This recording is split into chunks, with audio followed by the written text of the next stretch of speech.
So I've wanted to make a video on this for a while now, but I'm lazy, and I've never really gotten to it until now. This is one of the most important components in your computer. Also, it works the longest and hardest at times. So, you might be asking yourself, what is a CPU? And to that, I say a CPU is what responds and processes the basic commands of a computer. And the commands are fetch, decode, execute, and write back. Fetch is normally getting info from the RAM. Decode is decoding the ones and zeros for knowing what action to take. Execute is performing the action, and write back is confirming that the action was executed. Okay, so that's the hard part over, and now on to the more easy stuff. So think of the computer as a human body, and the CPU would be the brain, the part of the body that puts information to good use. But there's more stuff that we will talk about in a sec. First one being the socket. Components are compatible, but some won't work with others. So it's kind of important to know what socket your motherboard supports. So, what is a socket, I hear you asking? A socket is the physical and electrical connection for the CPU. So, think about them as a home for your CPU, and each CPU has a different size. It's pretty easy to make sure that your CPU is the right size. You can use a site called PC Part Picker, and it has a compatibility checker that will check for you, or you could just look for the label on the box and find it yourself. And a CPU that says that it is an 1155 will only fit into a motherboard that houses an 1155. So if you get an 1155 CPU, you want to get a 1155 motherboard as well. Labels that tell you what size the CPU are easy to find as well. Another thing you need to know about a CPU is that it uses gigahertz.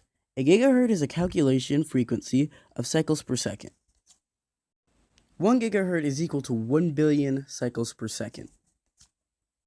A cycle is fetching information from software and executing the desired calculation. Let's say you have a CPU running at 4.0 gigahertz. That means that your CPU clocks at 4 billion beats per second. Each beat allows your CPU to change bits correlated with the amount of bits your CPU can handle.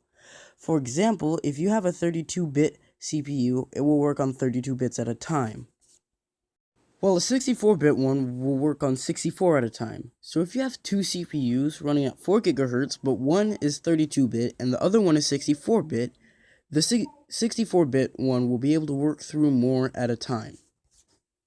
That's why you don't just measure gigahertz when finding a CPU.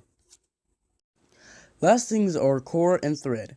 So, a core is an individual CPU combined to make a multi-CPU, and this has become the standard for CPUs. For example, a dual-core CPU, which means that there are 2 cores inside of that one processor, and a quad-core, meaning that there are 4 cores in that one processor. With more cores comes better multitasking, and every game will take up 1 core. So if you have 10, then you'll be able to run up to 10 games of Diablo, if you want. For example, a dual-core CPU, which means that there are 2 cores inside of that one processor, and a quad-core, meaning that there are 4 cores in that one processor. With more cores comes better multitasking, and every game will take up 1 core.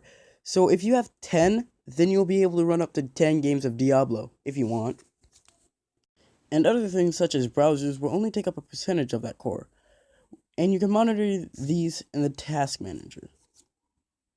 So threads are pretty much just preparators for the information when the CPU is already occupied. The CPU is always processing information, and with one thread, it can only shove so much information into the CPU.